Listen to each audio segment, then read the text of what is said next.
Hank. That's my favorite part. It's my favorite part. Oh my goodness. You guys, welcome back. We did it again, you guys. Co-hosts, we've done it again. It must be Wednesday at 8 p.m. EDT or EST. I still don't know the difference between those two. And if you see our smiling angelic countenances, that means we're back live on your video scope. It's pencil to pencil, baby. Let's do the intros. First, I got to do a hearty, well, hello. That's my Scott Pilgrim figure, hello. I am JAMAR Nicholas. I'm your first host. I am a cartoonist in good standing. Also, in that space, I am on the board of the National Cartoonist Society and also the chapter chair of the Philadelphia branch, like Moscow branch. I am a cartoonist and also in the traditional book space, they call me an author, illustrator. Leon the Extraordinary is my series at Scholastic under the graphics imprint. Leon is in stores right now, but in October, Leon Worst Friends Forever is in stores. Pre-order it now, why don't you? Guys, I would be in remission if I did not introduce my second co-host. Guys, get the belt motion ready. Discount double check, get it ready. He is known in these streets as the world heavyweight champion of webcomics. By God, it's Stone Cold Steve Conley. What up, Guys, Steve Conley? Hello. So good to see you. Yes. For folks who don't know who I am, and that's everybody. My name is Steve Conley. I write and draw the webcomic The Middle Age, which you can read at middleagecomic.com. It's over on Go Comics. It's on Webtoons and on Tapas. Episode 301 just went live today. So Woo. There is way too much comics for you to read over there right now. I'm very happy with how this episode turned out. I also make TTRPG stuff. We play Dungeons and Dragons. I make stuff for that sort of thing. Go check out Intoximancy. Yes. But I would be remiss if I didn't mention the Tower Power, the Man of the Hour, Too Sweet to Be Sour, the Masked Marvel. I keep saying I want to say Masked Marvel. I want the alliteration to go on forever. I don't have any masks. The Unmasked Marvel, the Maestro of Mark Making, Mr. Mike Manley. Wait a minute, let me get my. Where's my mask? Uh-oh. He's got his balaclava. Here we go. What have I started? He's got his balaclava. Here we go. Oh, I expected full on there. Batman. Oh, there you go. It's like he's got like a coffee filter on his face. Hello. Well, hello, Mike, man. Too much coffee filter, man. Hello, everyone. My name is Mike Manley. I draw Judge Parker and the Phantom, and I don't have much time for anything else. That sounds good. Mike Manley, you like to say on a lot of our episodes that you've drawn people's childhood. That's what I've been told, that I've drawn people's childhood. I just had somebody tell me that on Instagram, what was it, yesterday? Because I'm always posting stuff from my storied career. It's funny because Facebook, you can go in their memories, and it's 16 years I've been on Facebook. That's crazy, you know. And so it's like showing me stuff that I posted like 16 years ago now. Crazy. Time flies. How many comic strip syndicated artists did 2 daily strips at a time? That's a good question. I don't know anyone who drew 2. Right, that's crazy. But I think there's people like, what was it? What's his name? The guy who did Beetle Bailey also wrote High and Lois, right? Mm-hmm. I think. That sounds right. Yeah, but no one's insane enough to. I'd be happy to do one. They would have doubled my pay. Yeah, especially in like the serialized drama and adventure space. Johnny Hart? How about Johnny Hart? Yeah, that could be. Where did he hit BC and then Wizard of Ed BC? Was he involved and a million other things? I know, but Bill Reckon was the artist on that. Mm-hmm. Yeah. But I don't know anybody that drew 2 adventure. I mean, most guys I know were hard pressed to draw 1. Yeah, word up. It would break me. But Mark, you mentioned another. There's another. Can you talk about this other incredible project that was announced recently? Sort of. Are you talking to me? Yeah, you announced, you linked something on the social media. It was Right. Yeah. I'm sorry. I must be remiss. Hold on. So, yeah. So I just saw on Amazon the pre-orders are up for. See, man, you put me on the spot. I'm going to mess up the title.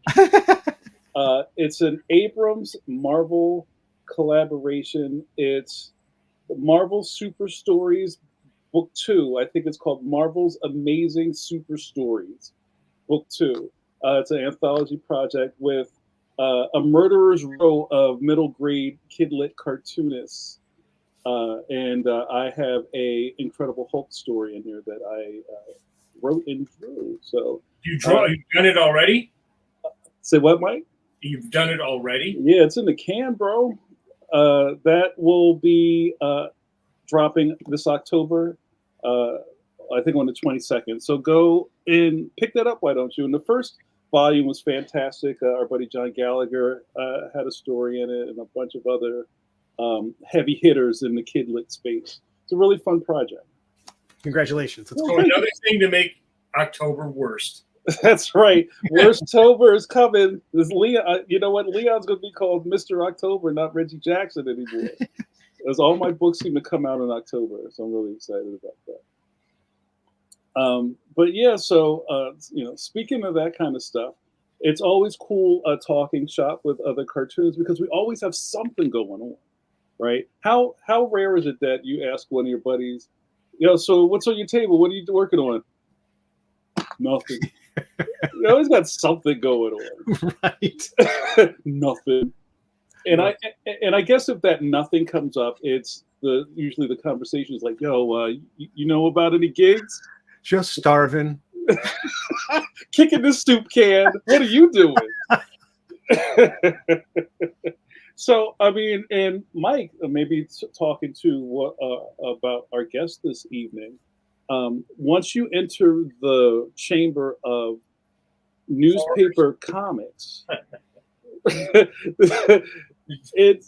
that's like a ride you don't get off, right? So, so can you? I mean, and also because you're doing two strips, can you kind of tell us about like where's your mindset from day to day so you don't go insane because you always have to kind of be a little more ahead than last time, or like how does this the syndicated cartoonist mind work versus comics or something? Well, I mean, you're basically on a forever marathon, right? And everybody works different, depending upon whether you're a day person, a night person, depending upon whether you're, and then how heavy is your lift, right? So, if you're drawing something like in the last week, or in the week that I'm working on now, I had to do a lot of, in this storyline, I had to invent characters and then base characters on existing people for the purpose of poking fun at them. But then like the Phantom, it's like you had to invent a robot, right? And I had to draw like NASA control, right? I had to draw. It's a very, if I have to draw a Learjet, it's like a real Learjet, right? If I have to draw a tank, it's a real tank. If they draw guns, it's a real gun. So it's not like a Marvel comic where you could kind of flex it if you wanted, right? Put a toaster on a handle. Right, yeah. It's like real stuff. Like the Phantom has a real Desert Eagle, 45. So, and the fans expect there to be, this level of realism. The same way with Judge Parker. So some weeks it's really heavy lifting if I have to draw specific places. Like if you just draw people walking down the street in New York City, if I'm drawing in a more cartoony style, I can kind of fake it a little bit, right? I'm good enough at drawing. I've drawn a lot of New York backgrounds and kind of play around with it. However, if I'm drawing it in a more realistic strip, I can't draw it in the same way. I need to draw some specific things. Like I had to draw a train station in the Hamptons. So I got to draw somebody riding on the Long Island Railroad. Mm-hmm. So, you've got to do research, find what the contemporary interior of a Long Island Railroad car looks like, what the particular station in the Hamptons looks like. So there's a lot of research even before I draw something, just besides that I'm probably a minimum of 10 hours a day, 6-7 days a week. So it's just part, like I said before, you really have to sort of have the right kind of personality to do this, and I know I've heard stories back in the day that, guys would be sort of like bankers. They'd get up, do their thing, and then they'd go off and play golf or whatever. But most of those older guys back in the days made so much money on their strips, they could literally have a staff. Yeah. They could have a staff. They could have a couple of assistants. Like if I have to go to the post office, I don't have an assistant. Right. You have to go to the post. I have to go to the post office, right? If I have to do research, I have to do research, right? So, it's. But again, it's like you learn interesting things, right? You learn. So there's a side benefit to it sometimes. Like you might learn about something that you didn't know. Yeah, it's just part of the game. It's like I don't really think about it now because I've been doing this for 4 years. So it's just like kind of like what you do. It's like breathing almost. Yeah. You have days where, like the other day, because things are going on in my life, I posted. I have what I call the drawing by instrument days. So let's say, like today, I'm tired. There's a bunch of stuff going on. My concentration is fractured. So I know, like, the distance between the eyes is one eye. The distance between, I have all like the canon of human proportion, the schematic of the human proportion of drapery, of folds, of perspective. So it's like I can draw the person like a crash test dummy, and let's say the Phantom's proportions are this, or Judge Parker's face is like this, and Sam's face is like this, and there's certain proportions that now, because I've been doing it so long, are so kind of like internalized. So I know, like, oh, his nose is a little too long, or the cheeks are not wide enough, kind of thing. So it's like,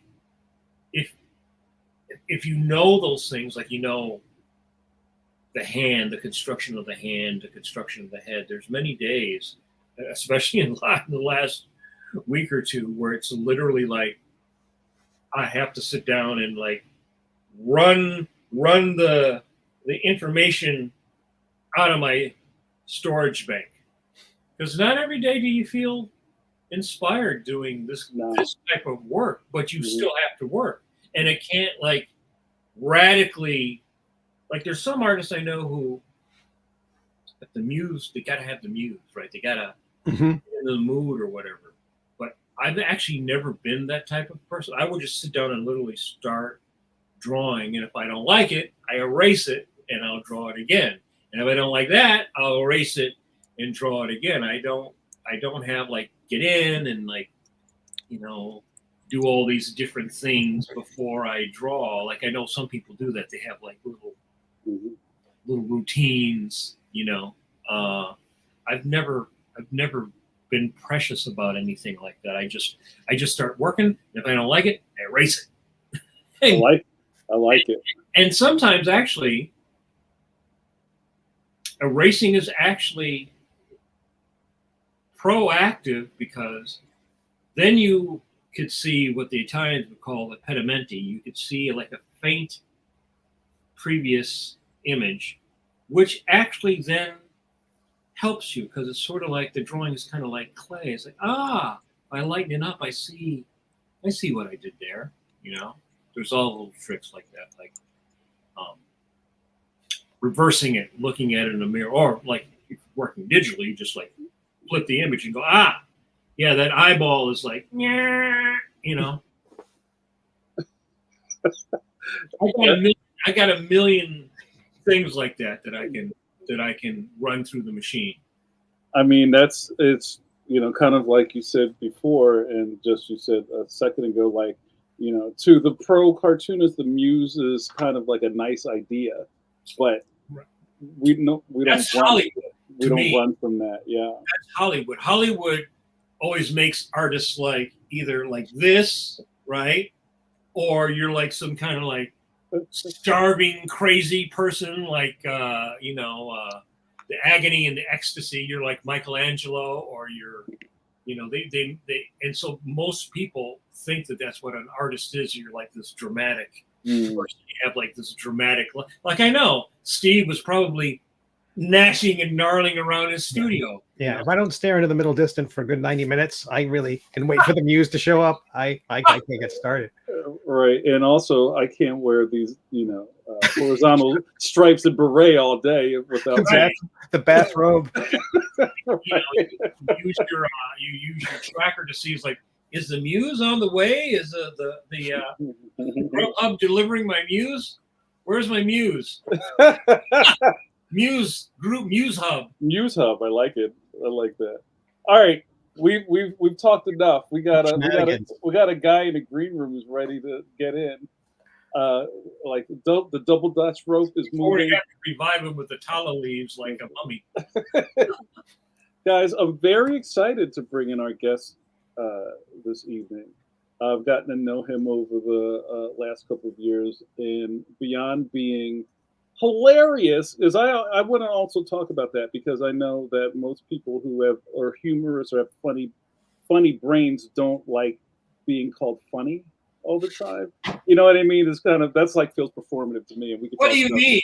Am I funny like a clown? Right, like that, right? So, because it's a very delicate thing, but Dave is one of the brightest people I know. He his long shelf of awards and accolades are very deserved, and I'm very fortunate to call him a friend. Dave BLAZEK is on the show tonight. He is the creator and cartoonist of Loose Parts. If you're a fan of single panel humor strips in the vein of Gary Larson's Far Side, or even Dan Ferraro and Wayno's Bizarro, Loose Parts is kind of like, it's crazy he's been doing this for so long. It's like chef's kiss in that world. And I'm sure he has more people who have his strips on the refrigerator, because that still happens. And the water cooler, and then they write Larry and draw a little arrow toward the. Yeah, and we've been really excited to bring you different spokes in the wheel of cartooning over the years with our guests, and I don't think we've ever had a single panel strip cartoonist over before, but we brought in the best tonight. So Dave, get ready for rendering. We're going to bring him in. Let's clear the decks, guys. Get ready for a fantastic guest. Dave BLAZEK is in the building. Ping! I'm going to let you know on a secret. There is no green room. Oh no! Oh no! He's been lying to you this entire time. I've been paying StreamYard for nothing all these years. And the little finger sandwiches are delightful. There you go. I do love the Chex Mix. Dave, thanks so much for hanging out with us tonight. Listen, I felt like I had to do deep background checks on you guys. You, mostly, Jamar, mostly for the whole Interpol thing. But listen, you guys who know how to draw, you young cartoonists who know how to draw. I go to Steve's site, Ringo's and Eisner's. There's more laurels over there than like a Roman Senate meeting. It's like this, and then Mike. It's like I just need to ask Mike, because I grew up in a Phantom fan. How much do you hate Billy Zane? Well, the funny thing is that Billy Zane actually he got really buff. He didn't have like the head, But have a head of a phantom head. Yeah. So the way I look at it, the metaphor I was telling my wife is like, she goes, "What's this going to be like?" I says, "Well, all these cats can really draw. It's like a bunch of classical musicians and Weird Al Yankovic is on it." And so bear with me. Somehow I get this thing out every day, and Jamar knows my backstory there. This is not, I didn't grow up wanting to do this or learning to do this. I fell into it totally by accident in the middle of my life, and so it's been a weird, strange ride. Right. So maybe we'll start there, and this is kind of what we call the origin story, Dave. Yeah. And you can be as ginger with it as you like. But I think one of the really interesting parts about your backstory is that you're a newspaper man. I'm a newspaper man. And let's start there. All right. I graduated from Penn State University way back in the previous century, and degree in journalism, and couldn't get a job anywhere, so I went to work in a cardboard box factory. So this whole cartooning road starts in a cardboard box factory in Erie, Pennsylvania. I eventually steal my way into a job at the Center Daily Times in State College, Pennsylvania, by bugging the general manager every day with weird things in the mail. And he gives me a job selling ads to used car dealers. So that's how I started. And then I was a horrible ad salesman, so I had to do really clever and really good ads. Ads like the blank page I sold the guy with the 6-point type at the bottom that said, "For the best deals on town, hold this page up to the light," and then I flipped his logo on the backside. So that kind of thing. My wife Eileen now is working near Philly, so I wanted to do the same thing for the Inquirer. I begged, borrowed, and stealed my way into the similar job in the in-house agency at the Philadelphia Inquirer, and I stayed there 36 years, ending up as creative director of what was called Media Lab, their in-house ad agency. So I started out as a writer, but ended up as a graphic artist, and then ended up doing most all of their radio and TV commercials. So I've probably written and directed, 400 or 500 radio commercials and probably 120 TV spots, and still had never thought of cartooning at all. So I was in my 40s, and I was also doing some stand-up comedy in the 90s when every restaurant would move tables away at the end of the night. And so the editors at the Inquirer would start bringing me the submissions from the syndicates and saying, "What do you think?" And I would look at them and say, "These aren't funny," because my whole worldview was funny. It wasn't continuity, it wasn't comfort, it was just a comic should be funny. Two of them, Ron Patel and Bob Greenberg, back in the 80s and 90s, when syndication and comics were bigger than they are now, and newspapers were rock solid, there was a whole network. So they were deep in the industry. They knew the syndicate people and all that. And Bob Greenberg came to me and said, "I think you can try this. You tell me this isn't funny, you should try it." But I said I didn't know how to draw. So which seems to me to be key. You guys can confirm this. That's a key part of this whole thing. I had a partner named John Gilpin, great guy, brilliant cartoonist in his own right, illustrator. And so after Bob bugged me like a bunch of time, and because I wrote like 36 jokes, and John drew them up. All right, hold your hearts. And then shortly thereafter, somebody flew in to Philly from the LA Times syndicate, took us to lunch, and gave us a contract. Wow. It was not years and years of knocking on doors.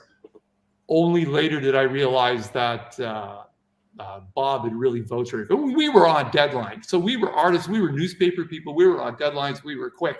So it wasn't totally out of the blue.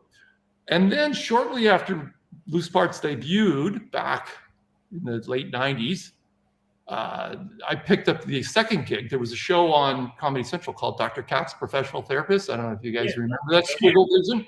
I was writing for that. So I was going to work all day, and then I had a little side advertising business, and I'd work on that. And then I would write 2 jokes a day, 60 some gags a month. And that went on for like a year. And then in 1 week, Dr. Katz got canceled by Comedy Central.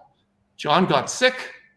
He's fine now, but he had a little bout of cancer. And so I called the syndicate and said, do you mind if I draw loose parts instead of just writing it? And there was a big pause on the other end.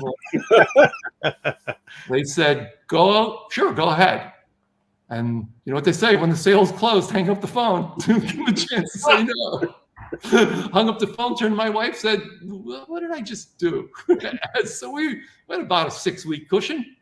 And that was 25 years and over 9,000 cartoons in a row since then, and still going. I love it. There's your origin story. I love it, man. That's Gem Mint 10. Plus. Well, you know, Mike, you can see that. You know, well, I don't have. You guys all know this. That in a certain way, the realm I roam, that single panel thing, is a writer's, gig. It's early on. I used to almost approach it in the wrong way. It was almost like I could stand up and do a stand-up. You could just read the words without having to have a picture. Mm-hmm. And I worked, and it took a while. They were still funny. They still had a spot, but it took. I tell people it took 1,000 or two to really hit my stride with some drawing, and that the drawing would actually tell you catch the joke through the drawing as much as through the joke itself. And then, then weird things happen, and it really matched my humor. It's funny, Mark Tatulli, who's a good friend of Jamar and mine, and he's in Philly. Mark and I were in the ad business together. Matter of fact, I first met Mark when he was my video editor on doing the finishing a commercial I was doing. So Mark was really good in the early years. He says, John was a great artist, but man, now it matches you. It matches your personality. It matches the jokes. It matches all of that. Mm-hmm. And I try to kind of stay true to that. And it's almost funny. There was a period where I was worried I was getting too good. It was getting too tight. It was the work was getting too tight for what it was, and to convey the joke. It has to have some weirdness in it. So in a way, I was getting, the lines were too straight, the corners were too square, things weren't squiggly enough. And so it's a technique I'm sure other people have done. I've talked to other cartoonists where sometimes I'll do a cartoon and I'll go back and add another layer and just hand draw a line that I drew, in Photoshop using a line, just to give it that free kind of, insanity that belongs with the cartoon. So that's the origin story. I wish I know people tried for a really long time, and I feel bad. But it's a grueling, Mike. Yeah. I mean, you're my friend. It's the good news is I left the Inquirer in like 2018. And when you do it every day while working a full-time job and running another business, then when you kind of retire from one of them, it seems incredibly. You got a whole day in front of you, right? Yeah. Luckily, when you come at this from a writer's point, I'm a really quick writer. Takes me maybe, I usually write on Sundays or Mondays. Takes me maybe an hour and a half to 2 hours to write about 10 to 12 jokes, of which I'll go back and toss them out, toss a bunch out as we all have that. You do something, you look at it 2 days later, and what was I thinking? Yeah, it's even, I understood it when I wrote it, but it gets less funny as you go on. So that leaves me a lot of time to knock out the comic, and it's interesting. Loose Parts runs both in panel form and in strip form, so that I can get in newspapers. And so I have to draw on sort of a large, bigger picture than I'm going to frame up for the final cartoon, but I have to always think in terms of a giant cross, so that I know how the action will stay in both the vertical for a vertical the frame, and then horizontal for the horizontal one. It takes some moving around and some manipulation as you do in the final assembly. And I just occasionally 1 in 100 get really stuck where it kind of looks awkward, but it's a thing you always have to keep in mind. And newspapers and size, you got to keep track of the size that newspapers are running stuff. And so I can't do jokes that depend on like a label on someone's shirt. You're not going to see that stuff anymore. And so Loose Parts runs both in black and white, and it runs in color in some places, and it runs in a strip, and it runs in a panel. So in essence, I put out, and then I do the Sunday color plate work myself. And then I do a separate version in a separate shape for the Washington Post, because it's the Washington Post and I'm happy to be in there and do it for them. So I send a cute little, 106 pieces of art every month. So it's it's the gig. it's not 2 strips like Manley. Come on. I think it's interesting that you were talking about the writing and sort of rewriting, because I just saw an interview with Jerry Seinfeld, and he said that comedy was all about the writing, being committed to writing, so you write and then you rewrite, you write and then you rewrite. You're always honing it. And in a comedian, as you know, the stand-up, that's what they do. They go out and then they hone the jokes that work, the jokes that don't work, and then they do their special. Then they do their big act. So it's but you don't get to I'm gonna draw years worth of strips, and then I will take the best of those strips and redraw those strips. You're like, you have to condense that timeline down. It's funny. You always get, I'm sure all of you have got this question. How long does it take you to do a cartoon? You know that one? Mm-hmm. As if it's something that happens in one straightforward package. Right. Mine's kind of the assembly line where I write and they sit for a couple of days. And then as I pull them out to draw them, I draw just really a loose, a piece of art, and I color it in, and I just dash out the balloon or the words on the top of it. And then that goes into a folder, and that sits around for a while until I'm ready to assemble it. And that gap, I work pretty far ahead. So that gap can be 4 weeks, 3 weeks or 4 weeks. So it gives me a chance then when I'm assembling it and pull that word, the jokes, the actual word balloon back down and assemble it. Another chance to kind of look at it in an entirely different light. So you're sort of reviewing it after it's marinated for a while. And and the trick is not to overwrite. I've said this before. The worst joke tellers are ones who overtell the joke. A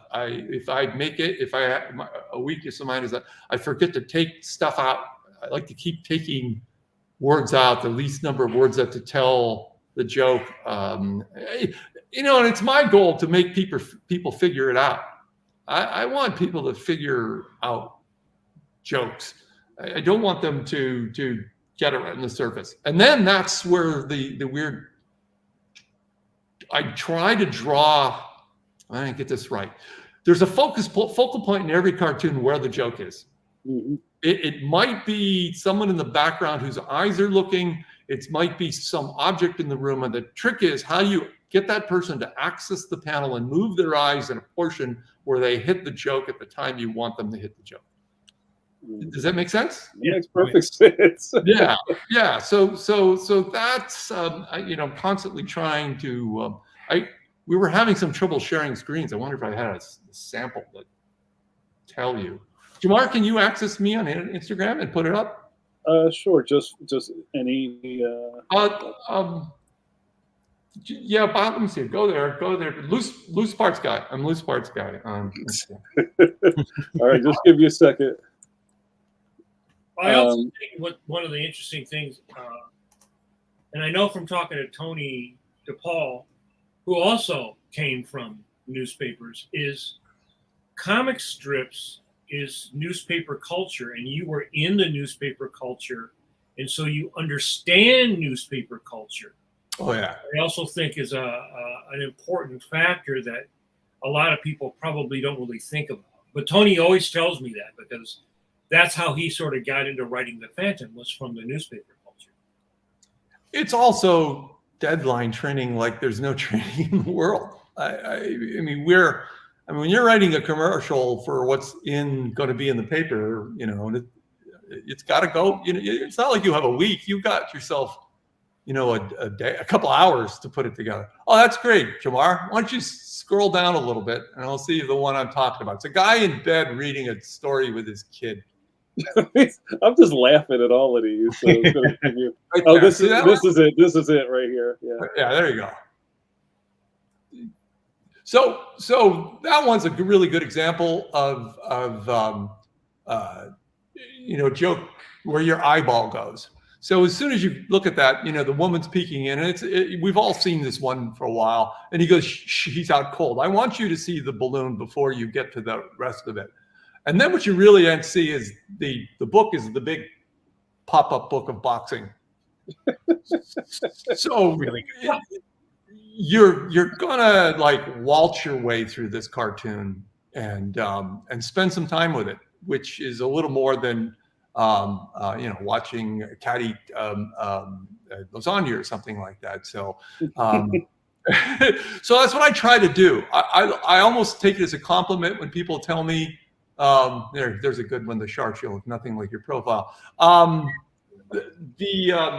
like it when people say I had to stop and think about it and figure it out. That's great, because they're part of it. I think newspaper readers are smart people, and I don't want to insult their intelligence. And I love it when people have to figure out jokes. So that's what I try to do, and I've learned to draw to the degree that I can be in service of that. So that's the deal. That's the shtick. And it's such good cartooning. The idea that you can't see the kid's face behind the pop-up book is perfect. The idea that the book is propped up in a way that it could be standing on its own, so a kid could be completely unconscious, and you can't see his face. It's very funny. Yeah, you do not want to. You always, like I said, you want it was like a good stand-up joke. I think I told this story on another podcast, but I'll tell it again. I used to do a joke when I was standing up. It was in the 90s. Someone had it was a bestseller, but it was a controversial bestseller, a book of how to commit suicide. And so the joke was, how about this suicide book that's in the news? Boy, here's a book that's overdue at a lot of libraries. And it wasn't getting. Really? See? You know what I mean? Beautiful. There was a sort of a time fuse on this one. And another comedian told me to go over, put a glass of water on a stool and put the stool like 10 or 15 feet away and tell that joke and then let people figure it out. And so I love doing that. That's my thing. So Beautiful. yeah, but it's like it's harder and harder. Like, Mike, how do you allow for your stuff to appear in newspapers at various sizes and in various degrees of grades? Well, I mean, I put some Zipatone on, but a little depending upon the strip. And then some Letraset. Well, I actually do it. I actually still have some real Zipatone. But I do everything digital now. I switched over a few years ago, and I do everything digital now. I was actually for a while still. I have one here. I was still drawing the stuff in pencil and then inking digital because I prefer the drawing on paper process. But the fact is, my dad used to clip Judge Parker out of the Detroit Free Press when they ran it, and he would send it to me. So I'd be like, "Oh, okay." And it was literally like that big, right? Yeah. And then a couple times, Jamar sent me when he would go see his in-laws in Connecticut. They would run all like Judge Parker, Mary Worth, Rex Morgan. They ran them all. That was a nice paper. Yeah. Yeah. And you would see oh, so that's what it looks like. But for the most part, now I have no idea. Yeah. And I remember, Evelyn Smith at King Features told me that the default for comic strips was that it had to be printed it had to look good with their worst client, the most old, busted down printing press world. It had to, that was their default. Misregistered by like a quarter of an inch. Right, exactly. Yeah. And so, you know, I have to work for what looks good on my screen, because otherwise I'd have no idea.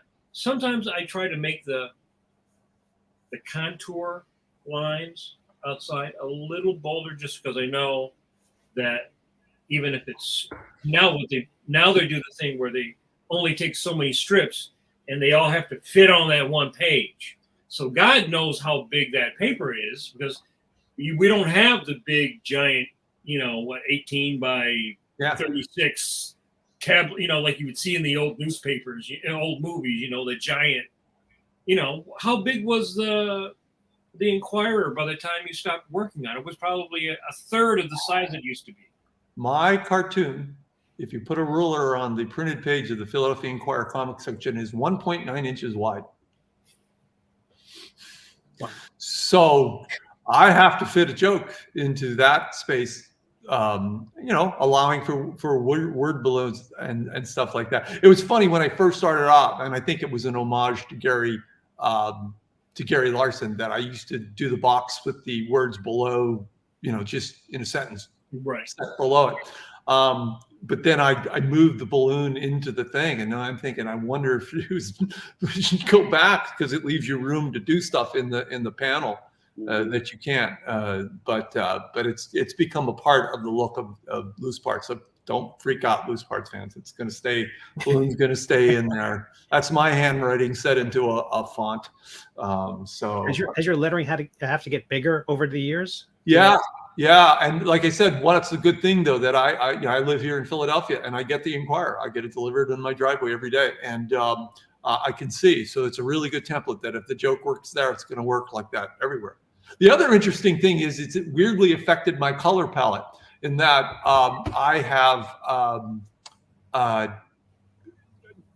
basically work in color and then use Photoshop to convert them to grayscale, and then do a bunch of different things to clear up the contrast and work with stuff. But there are certain colors that translate better when you do that process. So although I do like lots of teal and greens, it's also because they transfer to just the right amount of gray. So I'm always, even when I'm colorizing your strip or paying attention, I'm always paying attention to like contrasts between the foregrounds and the backgrounds, so I know that what I want to pop will pop when it ends up black and white and printed on newsprint, where dot game will suck up ink like crazy and make it work. But that's a couple of decades of doing ads that how to run in the paper all the time taught me how to do that really well. So I always tell people, I know I started in the middle of life, but it was like I was training without knowing that I trained. So, I worked in advertising, worked in humor, I worked in comedy, and I worked on deadline.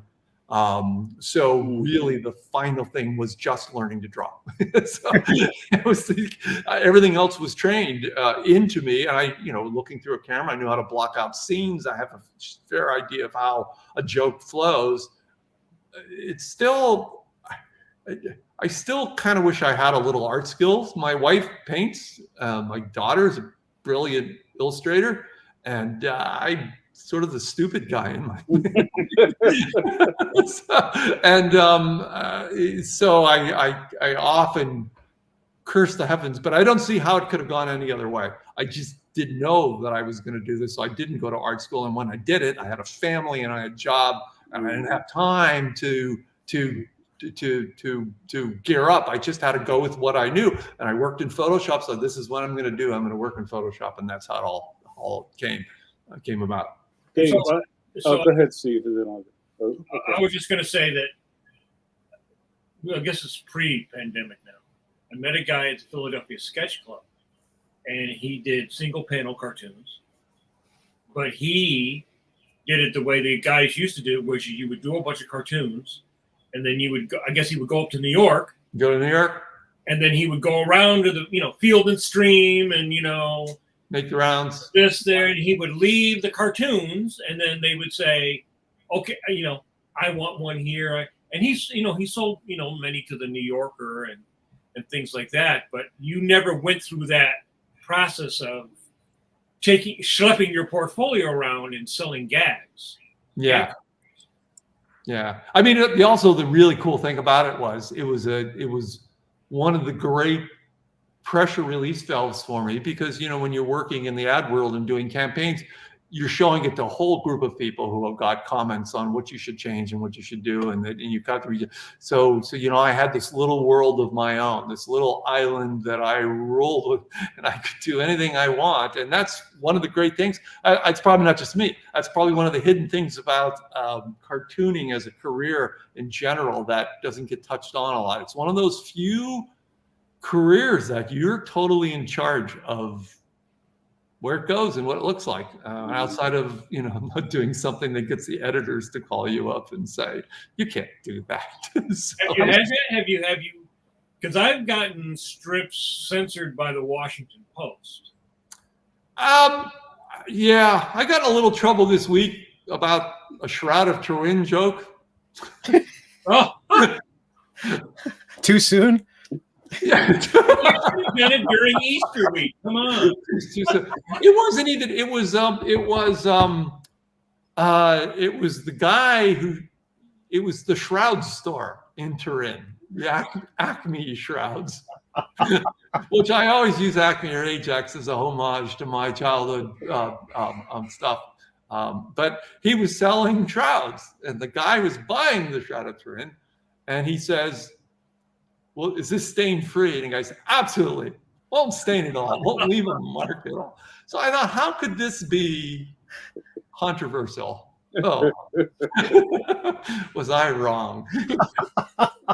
It's amazing. It's amazing the people who there's certain groups of pedants out there. They're the don't put a dinosaur and a person in the same time period. Who I can only assume that they quorum with the don't put a polar bear and penguin in the same geographic area. So I did a single panel in honor of that called, it was Pedantics Anonymous meeting. They're getting ready for a Pedantics Anonymous meeting. And the guy is putting the apostrophe up. And he doesn't know whether to put it in front of the S or after the S. He says, this is going to cause us a lot of problems later. That's fantastic. So what's the outcome of that? There's a pushback against the Shroud of Turin gags. So whether you go, well, I have some other ones, you can use that one, or do you come? No. It ran. My editor was very, and I probably will blow it out, but I did get a couple letters, and I wrote the people back. And my theory in that one was, God probably has the highest developed sense of humor, don't you think? And he might chuckle at this and find it amusing that other people would be offended by it. So that was, and they were very lucky. I think when people write you, they don't expect you to write back. I try to write people back, but unless I'm really, really super under deadline, I try to write the people back. And it's funny that people will write you with a little bit of anger, and then all you do is write them back, and then all of a sudden they realize there's a person behind this, right? And then everything's hunky dory, and that's the way this kind of ended. Right. They kind of reach out just thinking that you're not going to respond, and then you actually do, and it kind of throws them off. Yeah. And when you stop by their house, it kind of throws them off. And then, Dave, that's just me. I think it's no, I think it's that's not just you. I have a couple of questions just about the very kind of like, I don't know, small space that you are in as a single panel strip guy. One thing that I was thinking about is because just the way your brain works and the kind of humor that you commit to your strip, I think I would assume that somebody would think that you're like studying Larson, like you've got all of the Far Side books somewhere on the shelf. Well, I do. But I so I guess my question kind of is, and this is something that I say to, I guess we call muggles or normal people, civilians, people who aren't cartoonists, about how sometimes keeping other things away from you helps your own voice shine. Like, going back to the muse thing, like, I'm sure you're not surrounded by other people's work while you're telling your jokes. That has to get in the way. Or interesting question. I find that looking at other people's work helps me, but not in the way you would think. It helps you like tune into the radio frequency. mm-hmm. Like it helps you get into that zone of what you're doing. Even that happens to be mostly looking at other people's like single panel cartoon work and listening to stand-up comedy. I could be sitting like watching a special on Netflix and then just boom, ideas come in. I think if you're have a predilection to being a funny person and a humor writer, and you to some degree you have to admit that it's a born-in skill for a bit. I always thought that I'm looking for premises. I'm not looking for jokes. If I find a good premise, then you can make a joke out of it. I remember being at a party one time, and somebody used the term descending colon. It had to do with a surgery. And I just thought, descending colon, there's got to be. And I walked around like descending colon. It's like running in your head. And so it ended up with being, the title of the panel was, Doctors told Frank he would have trouble with his descending colon. He was going up an escalator. The colon was coming down the escalator. But he was above the colon. They had passed, and the guy had a pie in his face. So, it was afterwards that he had troubles with the descending. So, too smart. And this is another secret you asked about the single panel thing. Since you can't play out a story in multiple panels, like you would say in a TV show or a movie or a radio, a comedy, a funny commercial, set up, stuff, reaction panel kind of thing. And if you don't want to be obvious, you've got to learn how to tell the joke about something that is about to happen or just happened.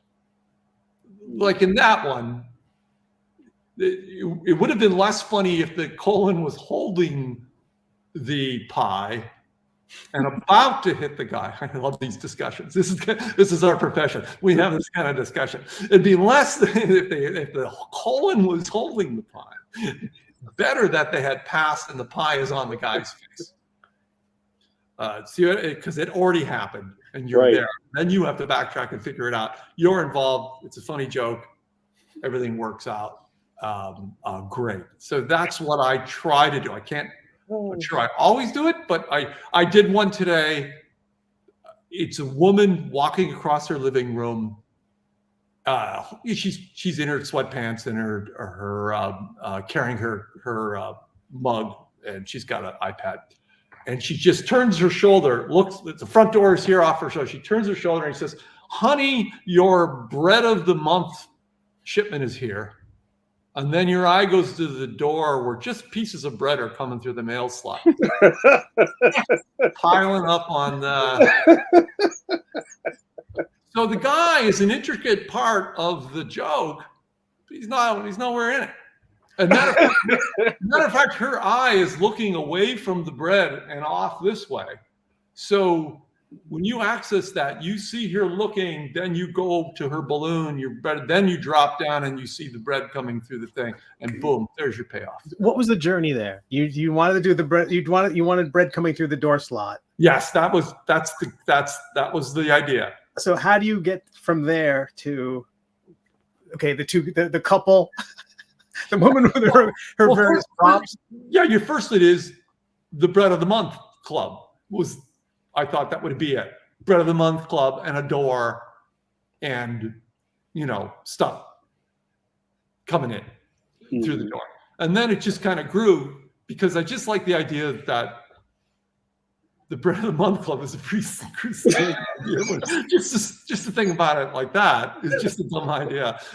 And that her husband is just, this is his thing. And now here's the trick. Like you have to draw her with just the right, like she's been through this. Right. This is not a surprise to her. And so stop me if I go too far down this rabbit hole. No, keep going. Yeah. I don't draw eyes. I don't know how to draw eyes. I never learned how to draw eyes. So everybody has glasses.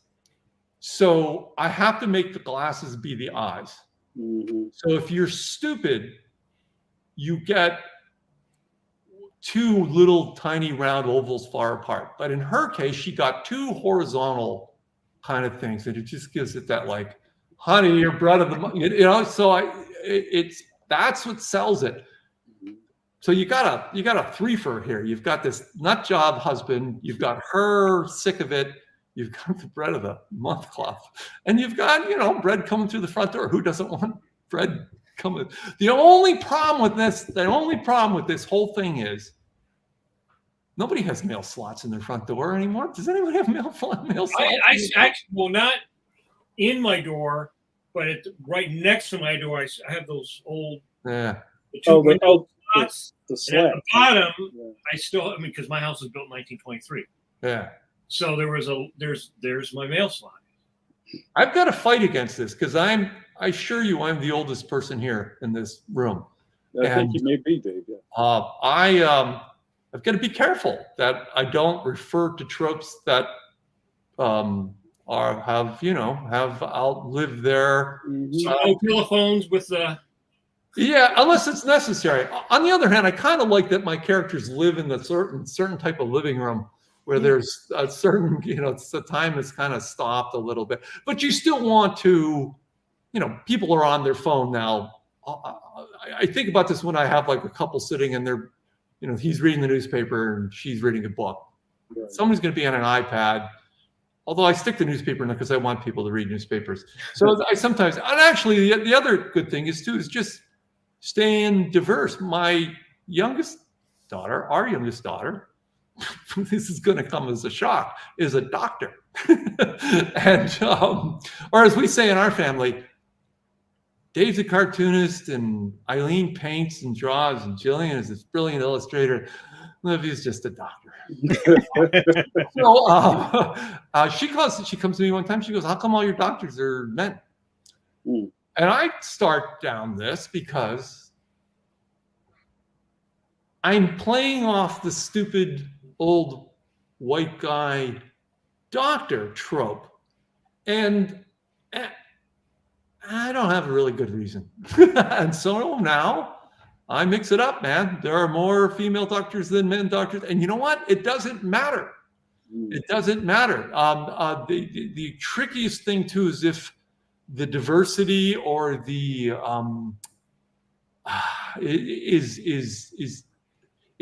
I tried to put a bystander in a wheelchair in a cartoon one time to help, just a nod that there are disabled people out there, but it drew so much attention to it that I wish everybody did it to give me some cover on that, how to do it. So I try to do that, and I try to stay modern and draw stuff now more and more. Because if you have one thing that's out of place, it can blow the joke. That was my apology letter to the Shroud of Turin people, was that I'm angry in that the controversy blew the gag. Mm-hmm. I would just rather,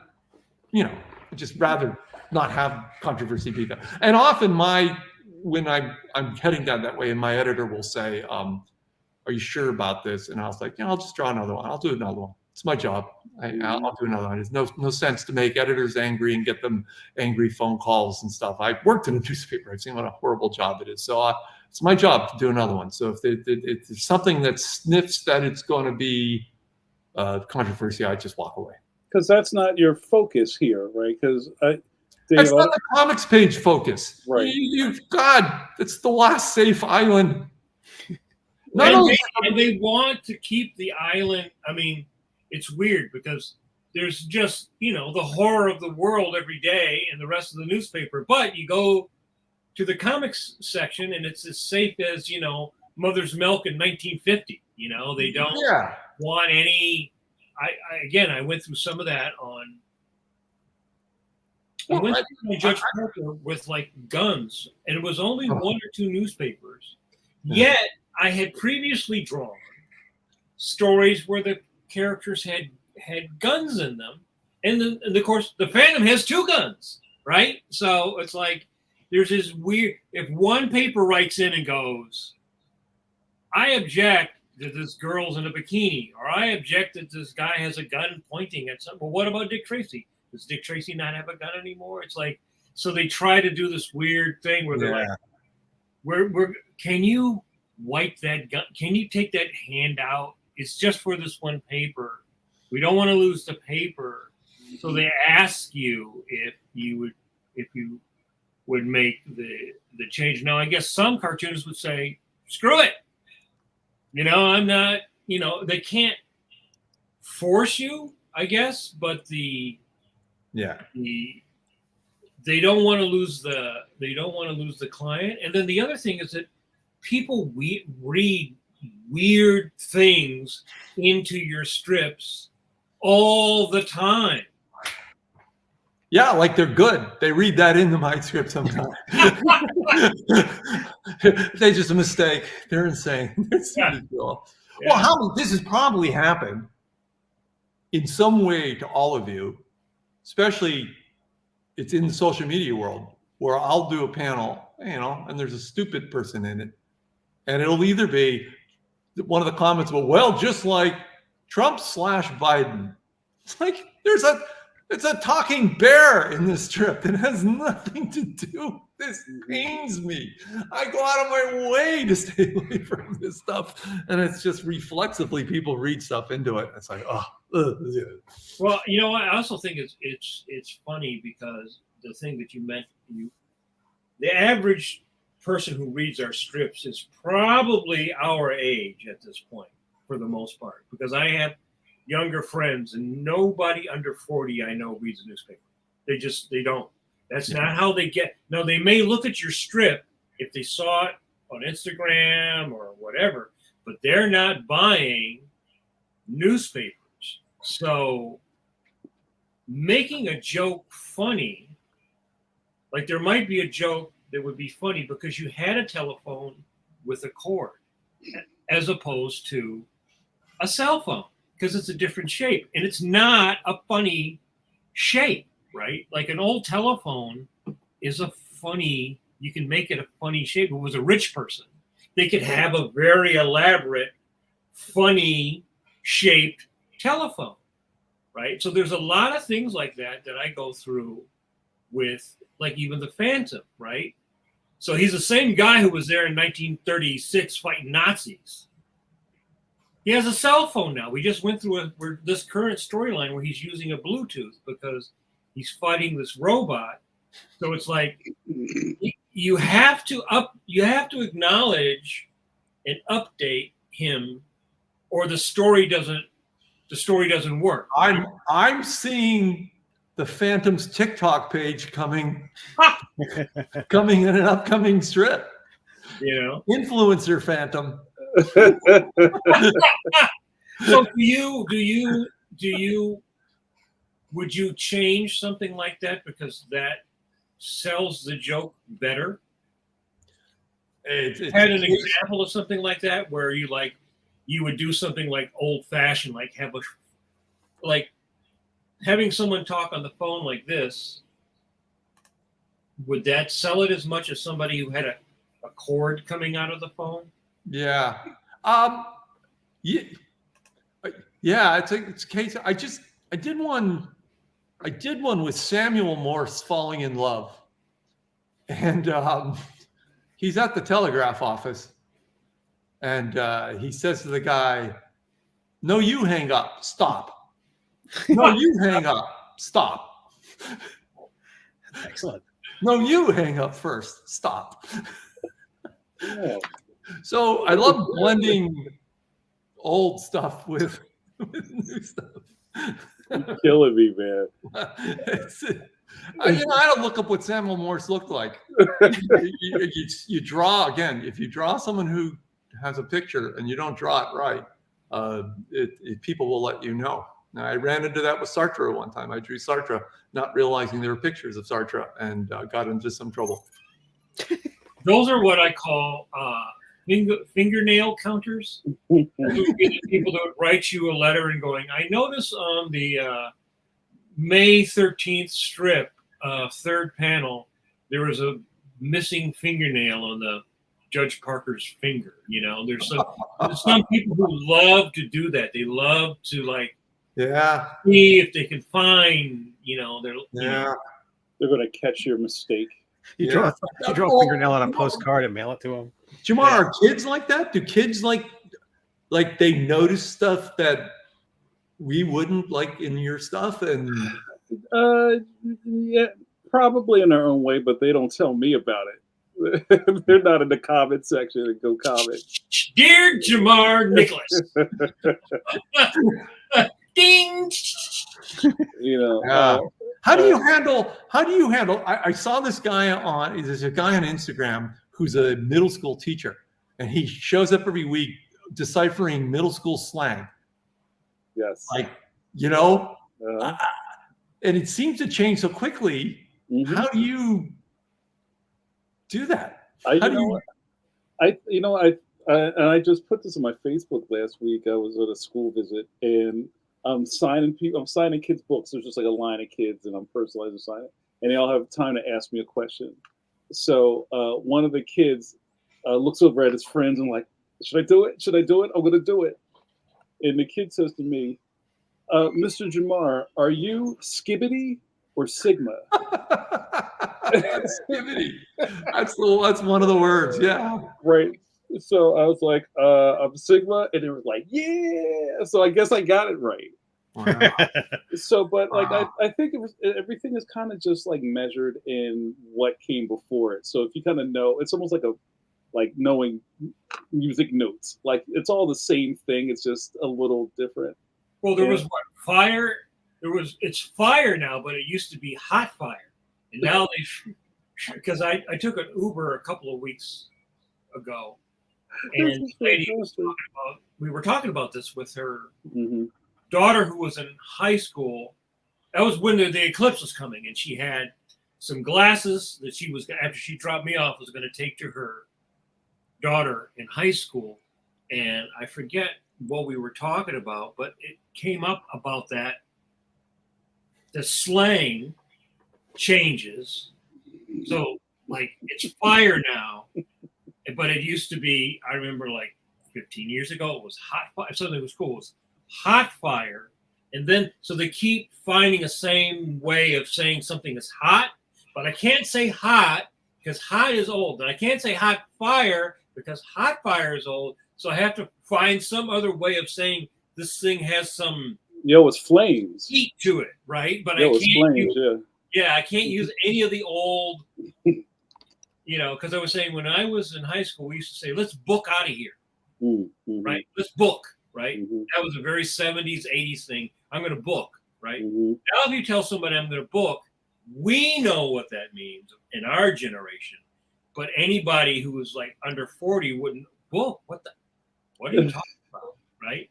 But that came from the soldiers in Vietnam would say that, book. Yeah. And that spread back through the culture. So we were saying it. So now what do you say? You know, people used to say, let's skedaddle.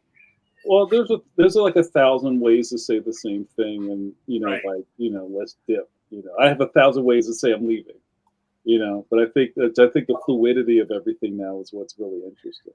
I don't know. It's not, you put on the Maltese Falcon and it's like, what do you think I'm a chap? You think I'm a slime? You think I'm an ant? I'm going to give you the heater, buddy. Come play me for a sap. It's like, right. What? And that Middle Atlantic accent that everybody had. Middle had. Atlantic accent that doesn't exist anywhere but in those movies. Very interesting. Hey, Dave, before we run down the clock, I had a couple of constructing questions for you. So, like, one thing that we don't talk about a lot because it's just kind of like a rule of comic physics is how to lead the reader's eye through something. And you having a single panel strip, which is, you know, incredibly difficult. People don't think about all of your storytelling happens right there, right? You can't go to the next panel or the next panel. Build up. Right. You got to put it right there. So almost like the invisible Z of a comic book page where you read top left to right and down and out. What kind of like, I don't know, physics go into doing a single panel strip? Is it maybe even like balloon placement? Is it all about leading the eye through the gag? How do you set that up, or how do you think about it? That is very intentional, leading the eye through the gag. And sometimes I don't want you to read the word balloon to the end, and sometimes I want you to read it before you see the bread coming through the door. I just, in that case, I thought it was funnier that you see the woman yelling, and then to her husband, and then you see her balloon, and then Bread of the Month Club, then you see the slices coming through the door. I just felt that's that sort of comedy instinct. That was a funny way to do it. It affects how I draw it. So that strip alone, I don't lay down the lines of the room that she's in first. It did not start. I knew she was going to be sort of the anchor that everything went around. So I literally start with her nose in her face, looking this way, knowing her body was going to be this way, holding it. That was the part of the scene that I knew I had to get. So I literally just put up a layer in Photoshop I draw on a Cintiq, and drew that first. And once I got just the right expression on her, now I can start moving things around. And then I drew the room behind her. And even when you draw the room behind her, I wish I could share the screen. So I think I've described it. You see her, you have to put a doorway in the wall behind her. So why is she walking in front of the door? So that's a natural feeling. Mm-hmm. But between her and the door and the bread is a corner. And that corner should have a plant in it. But that plant would wreck the space between her and your eye going from the balloon to the bread. Because you look up at the plant, right? And yes. that messes up the it was eye flow. directly in the center of the comic between the two. So I drew it and took it out, clicked the layer on and clicked it. No, it should be there, but for sake of where your eye was going, you don't want anything to distract it.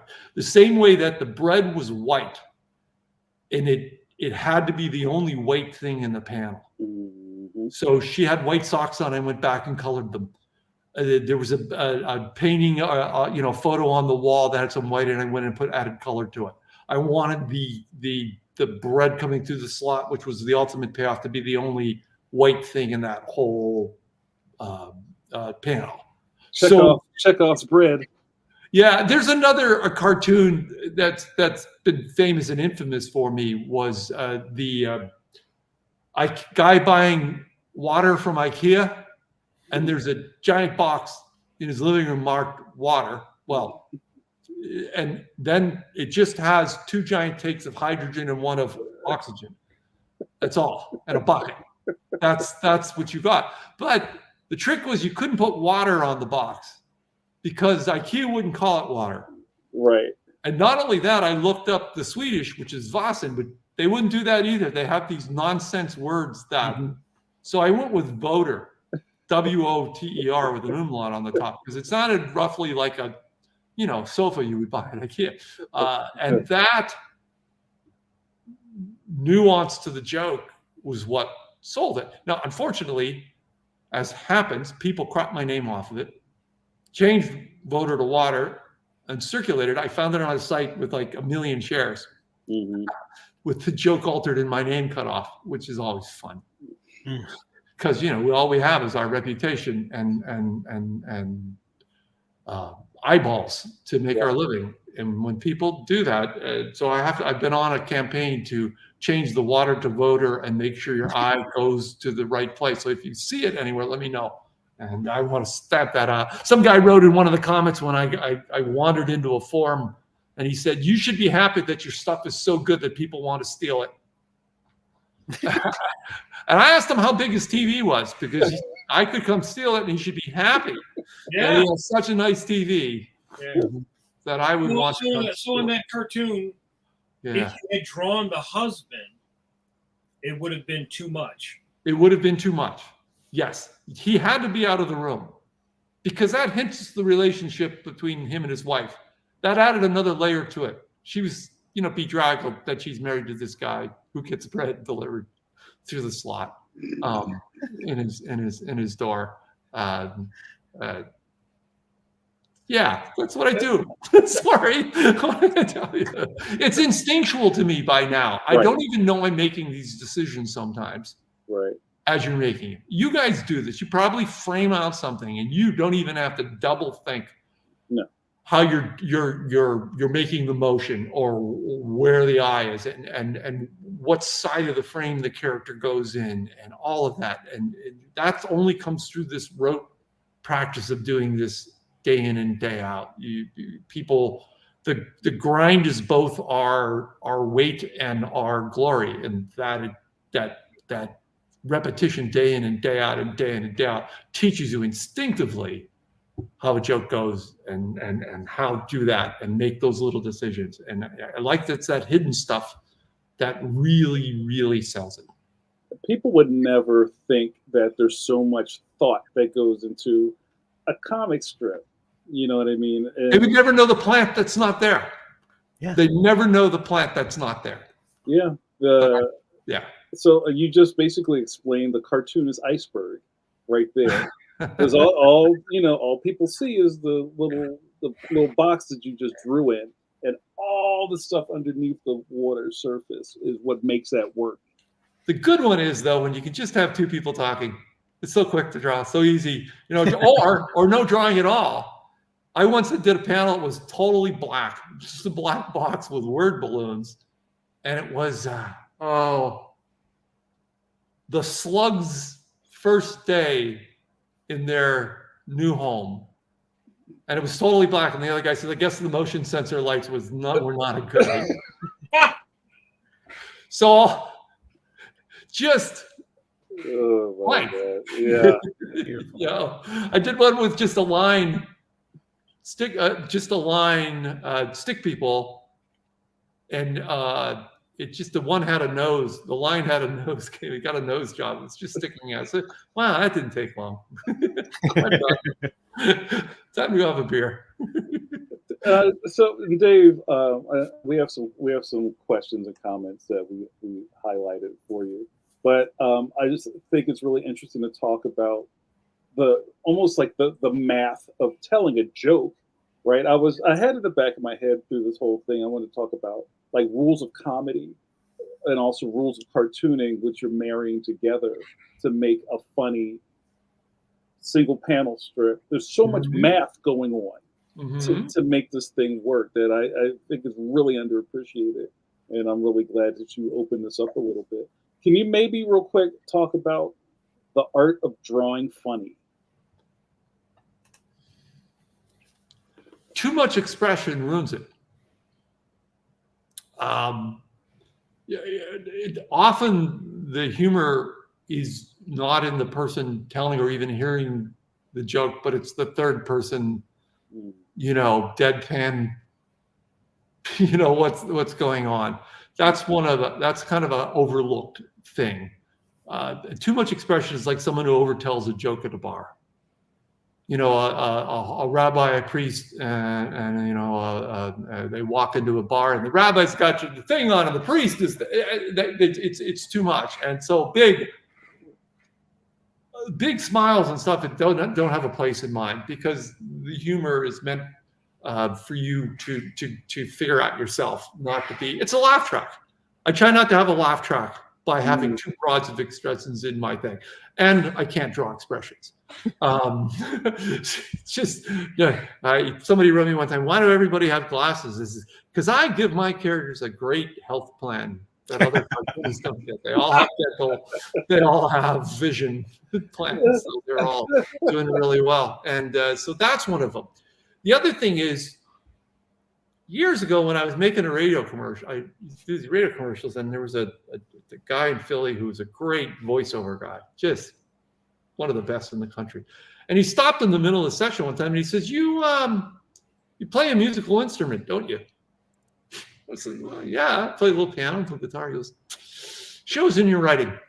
Shows in that there's a meter, there's a tempo, there's a beat. There's sort of the comedy rule of threes.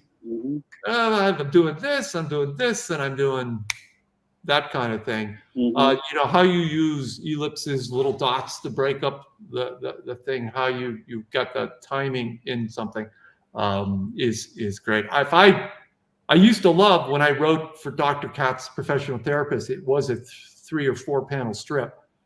I always loved the blank third panel.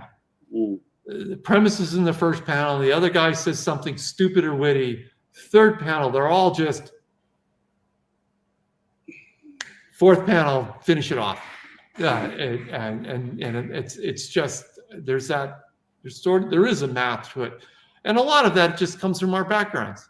I mean, I was a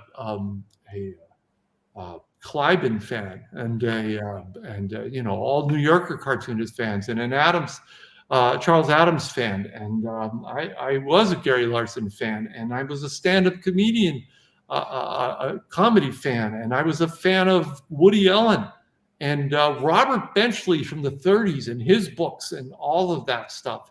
So steeped in this kind of stuff. I was editor of The Froth at Penn State, which was like The Onion or the National Lampoon of Penn State.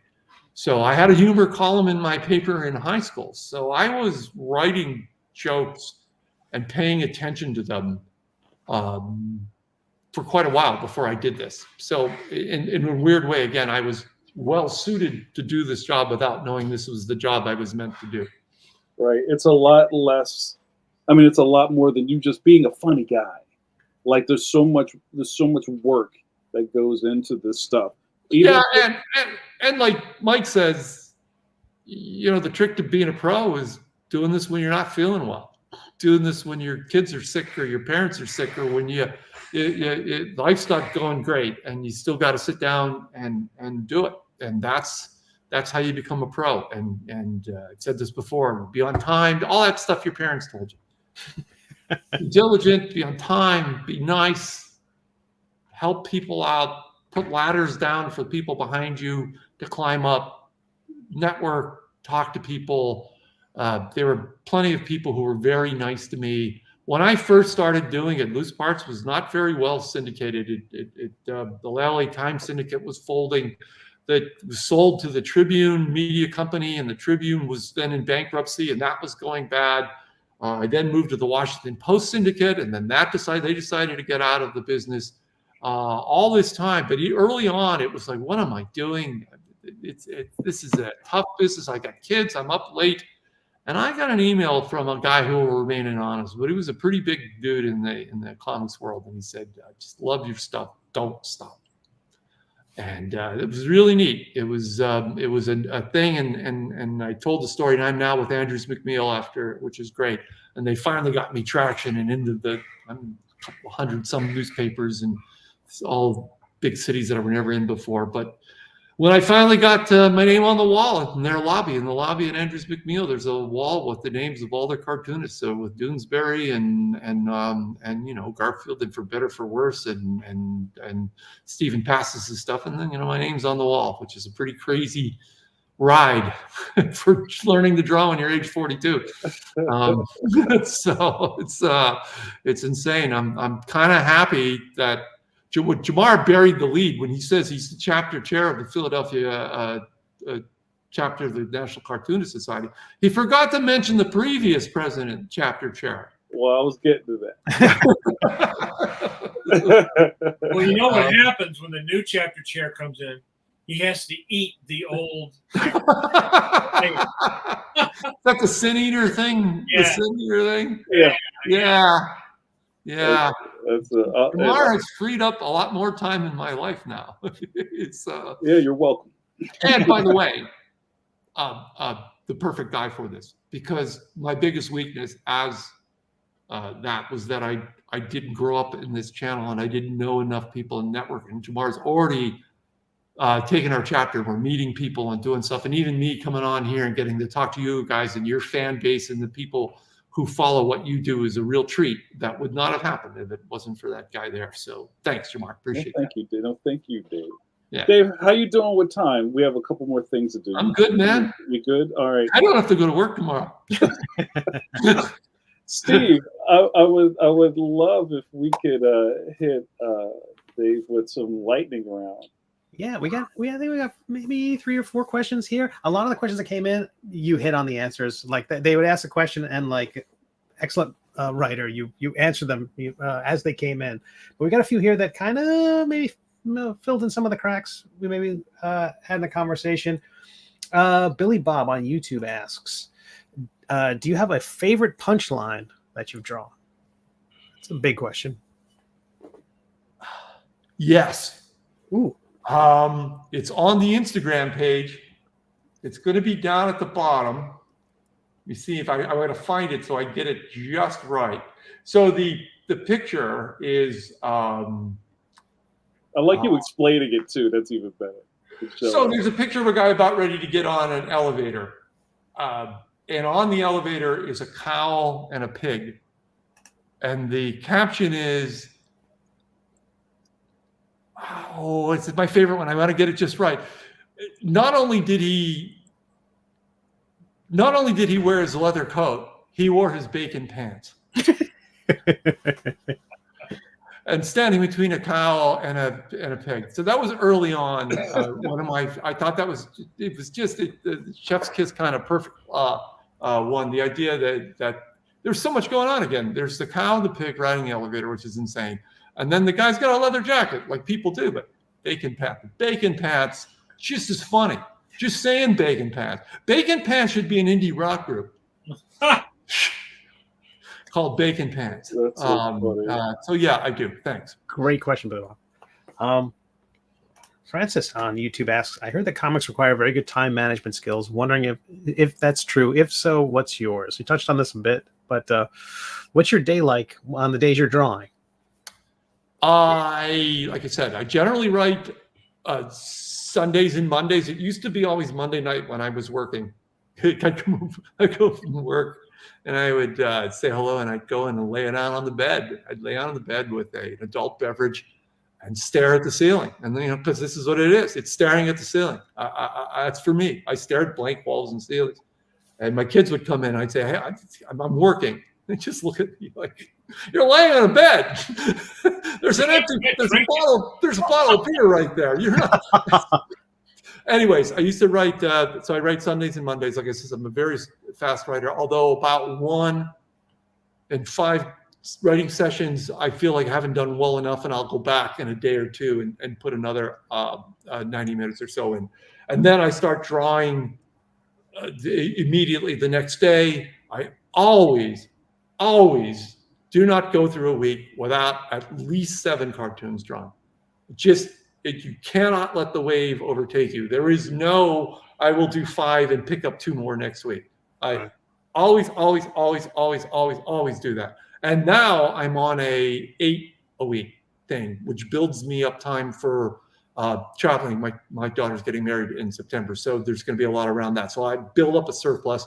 My wife and I, as she's retired, we're sort of adventurous people. So last year we were everywhere. St. Vincent's the Galapagos, the Matterhorn, all of those places. So I always have to work ahead. I've never run and repeat. I've never had someone else do a guest strip. So I draw every day, try to always in my head. My entire life in newspapers, it's deadlines. I know where I am at any given time. I color my Sundays on Thursday. For some reason, that's just the way I do it. I have it all wrapped up, and I used Friday, try to wrap it up by Friday, have my Saturdays, my overflow day. That's all the art drawn, and then once a month, so I have about 2 easy weeks of doing that, and then I start assembling them. Then that's when I start pulling out my art out of the stuff and dropping it in the frames and adding the word balloons and doing all of that. So those 2 weeks get a little more busier at the end. I am about 2 months ahead. I am working on, I'm assembling stuff today I'm assembling stuff into August. right now. And then beyond that, I have another 15 to 20 drawn, and I have another maybe dozen written. This is what it looks like. I don't have a sketchbook. Looks like this. Hold on, let me give you the screen. This is all right. So there. So this is my leather book and it's just goes on. This is volume like 27 or something. So all the original jokes are just written out in words as I go. So that's my time management skill, and I make sure not to screw it up. And that's it. Fantastic. Yeah, people don't realize that, most people schedule their vacation and they just go. But when we schedule a vacation, or if you get sick, or your kid gets sick, or dog gets sick, or cat gets sick, that, like you said, making up 2 days is really hard just to get back 2 or 3 I'm going back to this. This is the front page. See that? That says work aheads. This says 2020. This is Big Sky going out to Montana. That's my hash marks of how I know I'm so far ahead. So I keep a definite track of going away scheduling. Yeah. That's fantastic. Great question, Francis. Thank you so much. And we got a follow-up question. Would you recommend the bottle of beer and blank ceiling method for aspiring writers? Wow. Thanks for the question. Got any Shroud of Turin questions? I like beer, but listen, I've learned my lesson. When I first retired from the paper, I sat down and said, it was about a week, and I said, that way lies madness. And so I don't have an adult beverage when I work anymore. It's too dangerous. That way lies madness. I'm much better getting it done and then having a really nice double buck. I'm sure coming from the newspaper business, you probably knew many people that were adult beverage fans. Yeah. In the old days, there were. My first day at the Inquirer and Daily News, I walked into the bathroom outside the desk. I don't even know if I should tell this story. A very famous columnist was vomiting in the urinal, and who is that? That's so and so. He was in a fight last night, and he went on to be very famous and wrote some very famous TV shows. But it was an interesting introduction to the real hard newspaper world that I was joining. There's certain something to say to be relaxed and do it that way. But it's one of the tricks to being a good writer, and what you learn is to, like I said earlier, where you're not hunting for punchlines, you're hunting for premises. It's how quickly you can get into the zone. Early on, when people do this, it takes a long time, and they wander around and they check their phones and they do stuff, and they may get into the zone in half an hour or 35 minutes. But I learned, because from years and years of looking at blank sheets of paper very fast, that I can get in to where I forget there's a room around me in 3 minutes.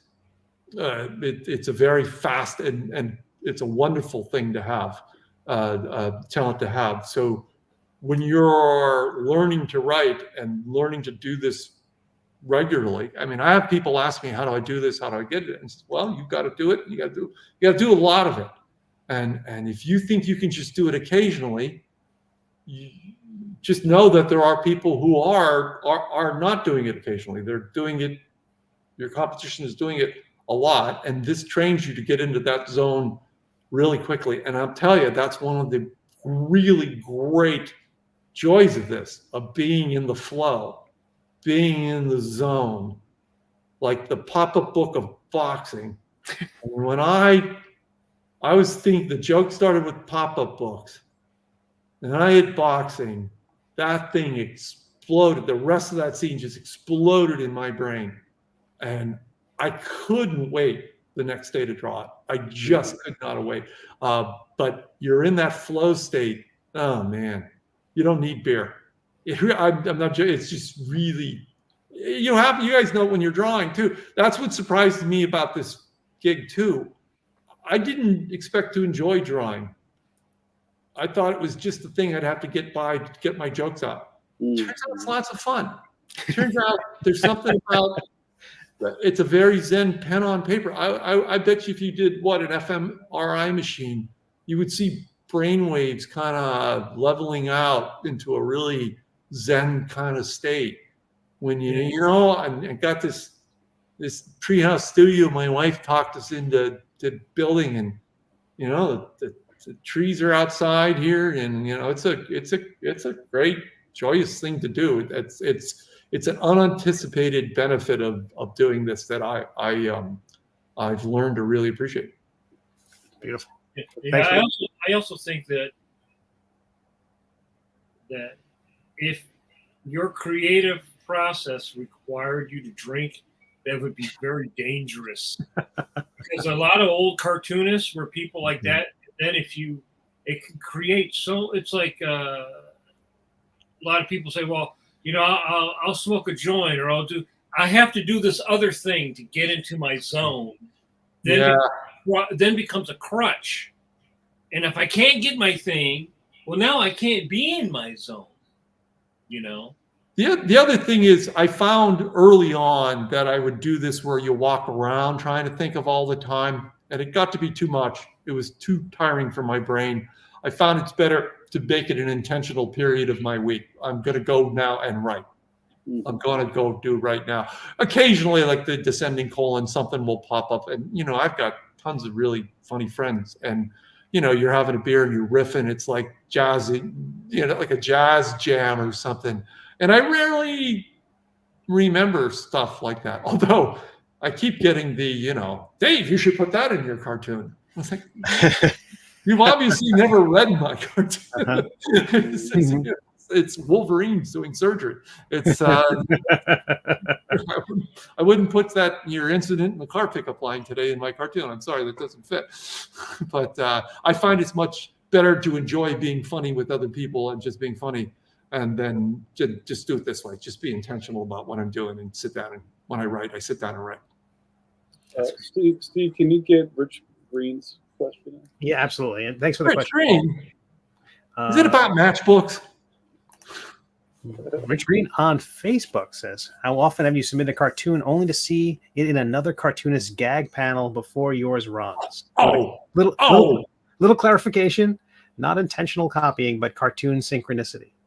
Yeah. Hi, Rich. Yeah, good question. Yeah, this happens all the time.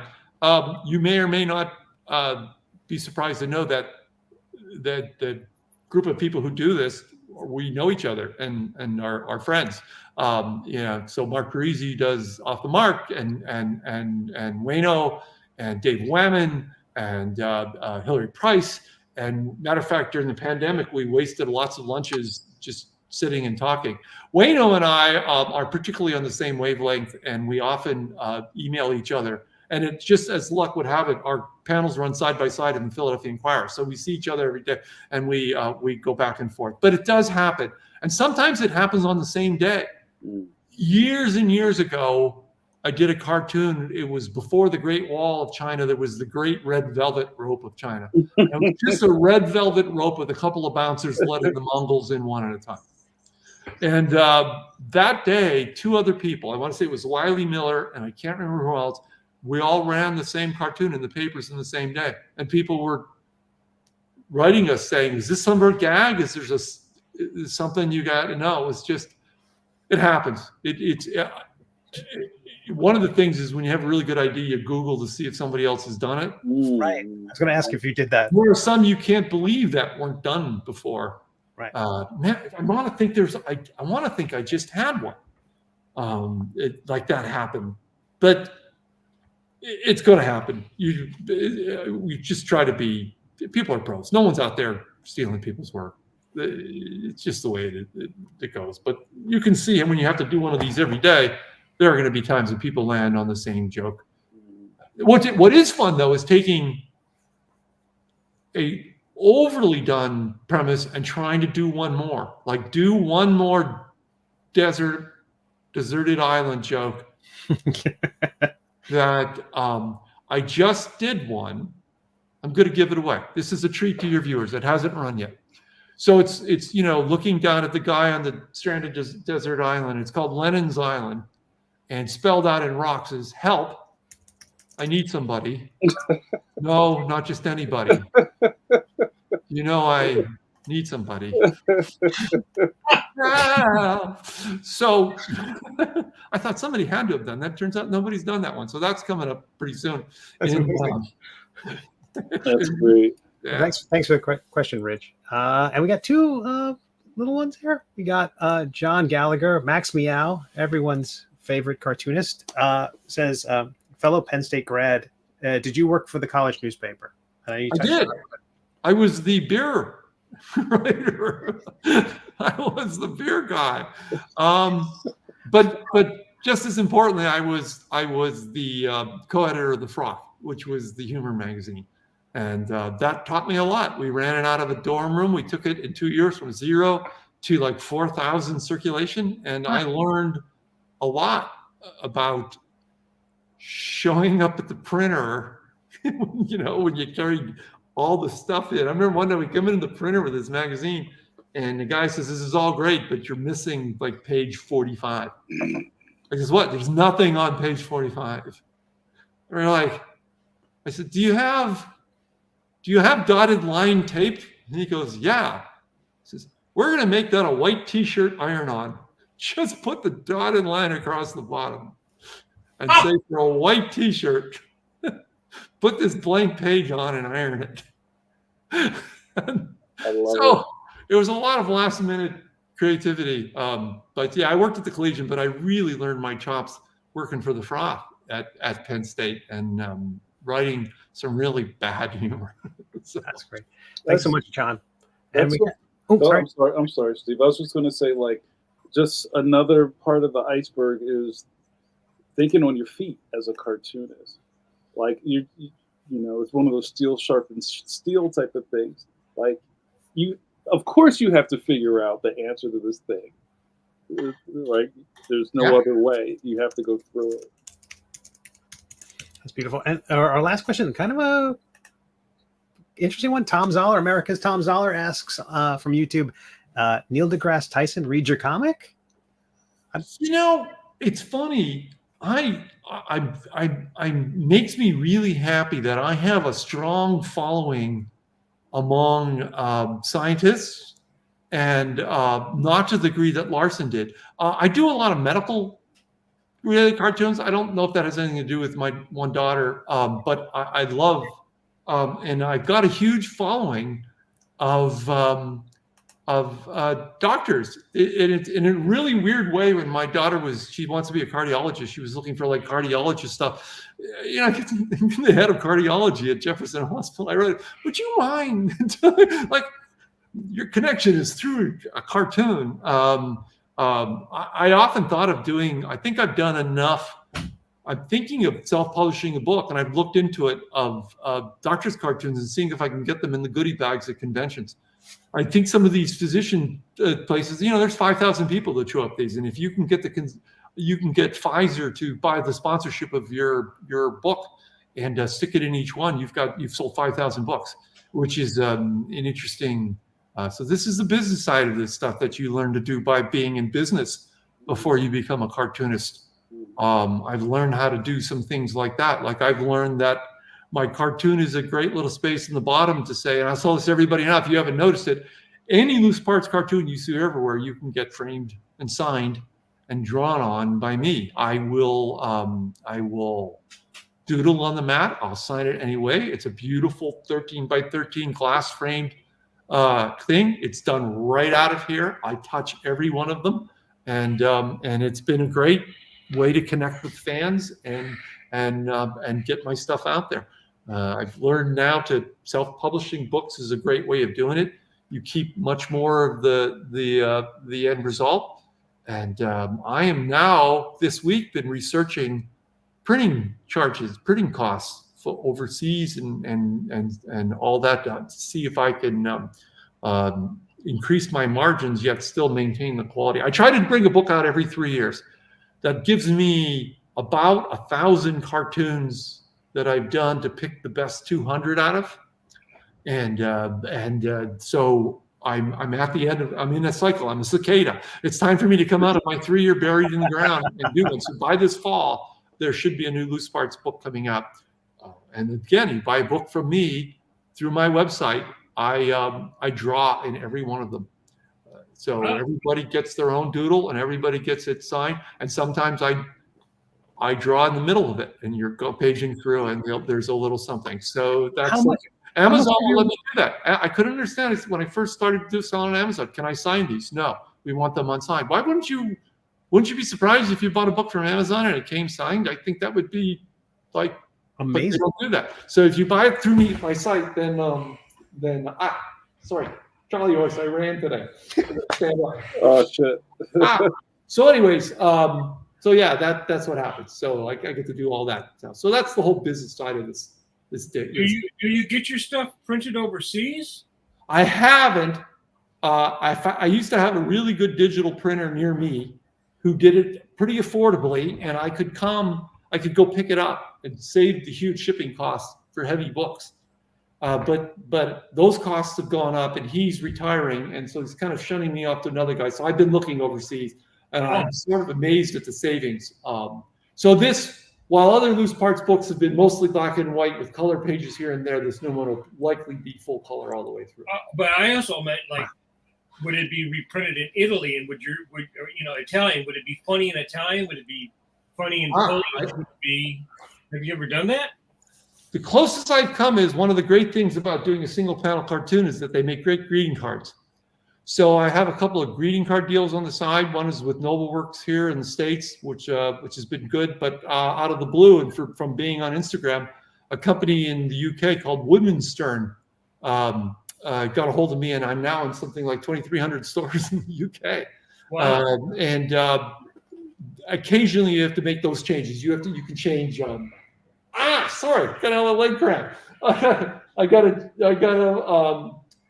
gotta change sweater to jumper, and I'll ring you up to knock you up and things like that, just to make the joke work in the UK vernacular. So, wow.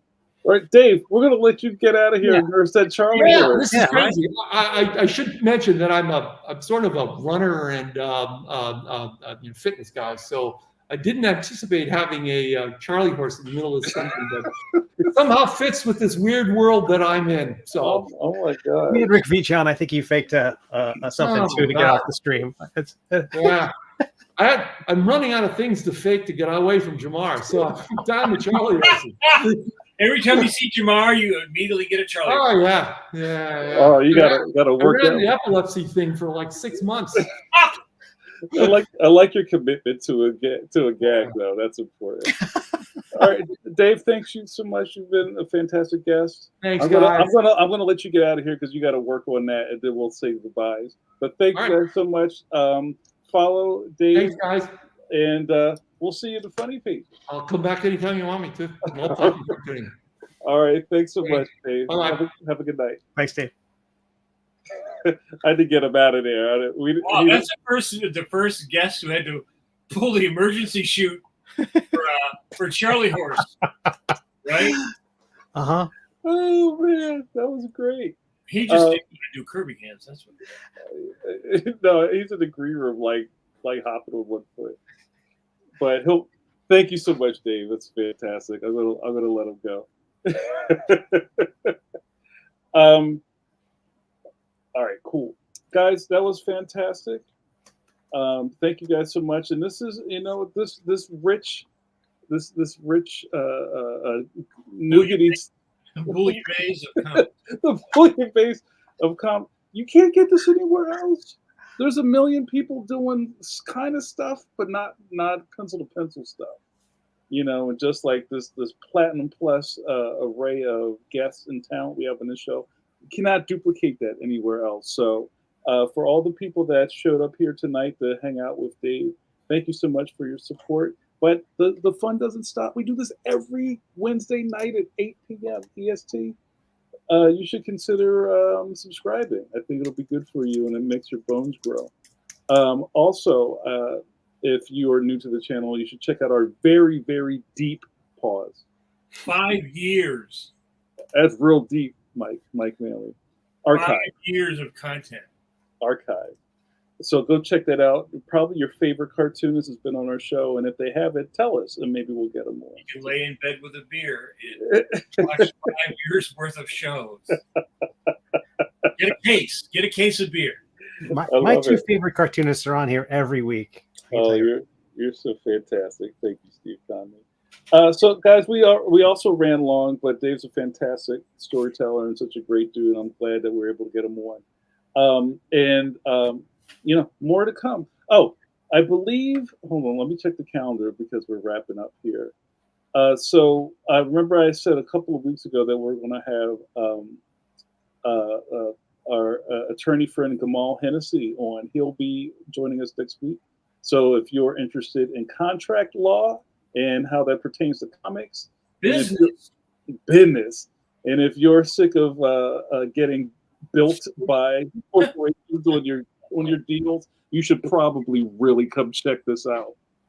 Because that's it. Like in pro wrestling, they call this thing hot dog and a handshake. You make a lot of deals just thinking, well, this is for the business, it's for the good of my.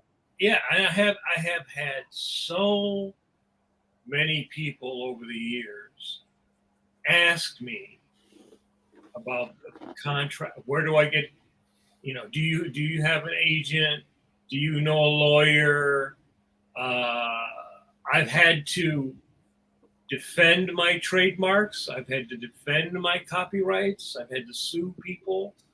And if you're doing your Kickstarter and you're self-publishing, it's so vital that you understand the legal aspect of publishing your work. It's vital. It's vital. I had the first week. So when I was doing Action Planet, the first week my ads were in the Diamond catalog. I had some nut job try to sue me because I was doing a comic with the word planet in it. And he claimed that he owned the trademark on the word planet. Wow. Right? I believe you. Right? So of course, I knew he was full of crap, but it still cost me money to have my lawyer write this guy and say, piss off.